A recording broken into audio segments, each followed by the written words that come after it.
So friends, let's have a revision of dividend. Quick revision, I must say quickest revision with mind mapping. Let's start. Dividend. What are the sources of dividend?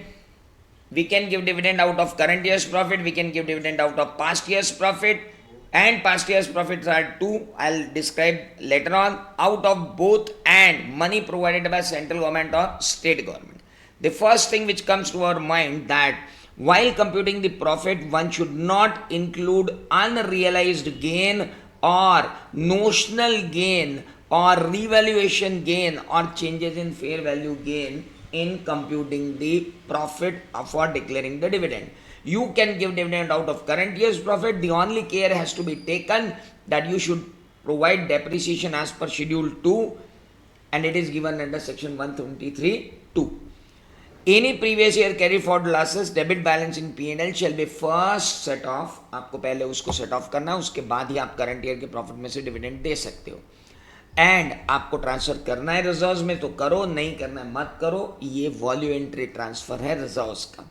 अगर आप past year के profit में से dividend देना चाहते हो तो past year के प्रॉफिट में डिविडेंड दो तरीके का हो सकता है. Accumulated profit and loss account में पड़ा हुआ, और अगर उसमें से आपको डिविडेंड बांटना है तो सिर्फ आपको डेप्रिसिएशन और लॉसेस को सेट ऑफ करने की ज़रूरत है. लेकिन अगर जनरल रिजर्व में है तो जनरल रिजर्व के लिए आपको फॉलो करना पड़ेंगे dividend out of reserve rules 2014, जो आपको कहते हैं कि आप अगर करंट ईयर के प्रॉफिट में इनएडिक्वेट प्रॉफिट है या आपके पास करंट ईयर में लॉसेस है और आप डिविडेंड बांटना चाहते हो तो आपको रूल्स फॉलो करना पड़ेंगे. रूल्स हैं इतनी कंडीशंस जो रूल्स में दी हुई हैं. पहली कंडीशन है कि rate of dividend shall not exceed average rate of dividend for each of the past 3 financial year. और अगर पास्ट 3 फाइनेंशियल ईयर में हर एक में डिविडेंड नहीं दिया गया है तो ये रूल अप्लीकेबल नहीं होगा. Maximum withdrawal 10% of the paid up share capital plus free reserve आपको अलाउड है.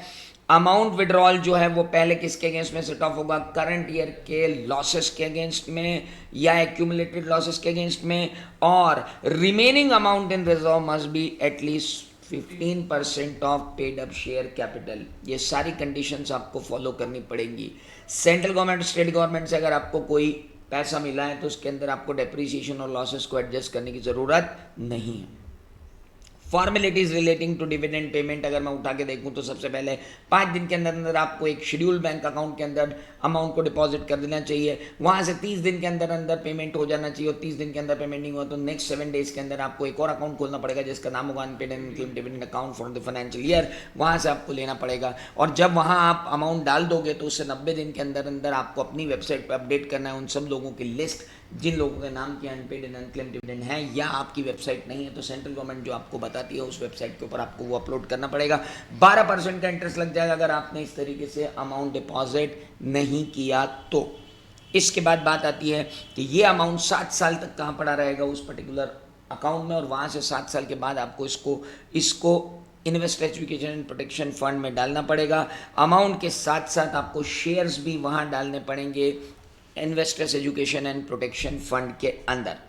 ये सारी बातें हुई, वो सारी बातें जो हुई दे वर वन अंडर 124. लेकिन उसके बाद आती है सेक्शन 127 जो बोलती है अगर अमाउंट 30 दिन के अंदर अंदर आपने पे नहीं किया, अगर पे नहीं किया तो हर डायरेक्टर जिसके नॉलेज में था ये बात उसको इम्प्रिजनमेंट हो सकती है 2 साल की मैक्सिमम, एंड फाइन हो सकता है 100,000 rupees per day continuance of default तक. और अगर कंपनी के ऊपर बात करें तो कंपनी को 18% का इंटरेस्ट उसके ऊपर देना पड़ेगा. लेकिन इन चीज़ों को डिफ़ॉल्ट नहीं बोला जाएगा. अगर ऑपरेशन ऑफ लॉ के कारण डिविडेंड नहीं दे पाए, अगर हम इसलिए डिविडेंड नहीं दे पाए क्योंकि मेंबर ने हमको इंस्ट्रक्शन दी थी कि आपको इस तरीके से पे करना है लेकिन हम उस इंस्ट्रक्शन को फॉलो नहीं कर पा रहे due to obvious reasons, and we have intimated to that member कि भाई हम आपकी इंस्ट्रक्शंस को फॉलो नहीं कर पा रहे हैं. There is a dispute regarding dividend, पता ही नहीं चल रहा डिविडेंड किसको देना है, मत दीजिए. आपने लॉफुली अगर डिविडेंड को एडजस्ट कर लिया इस लॉ के हिसाब से towards any dues and any reason for which cannot be treated as default of the company, it may be impossibility of performance for the company like that, तो फिर यहाँ डिफ़ॉल्ट नहीं लगेगा. उसके बाद dividend can not be paid except then cash, it can be paid only by dividend warrant और ECS.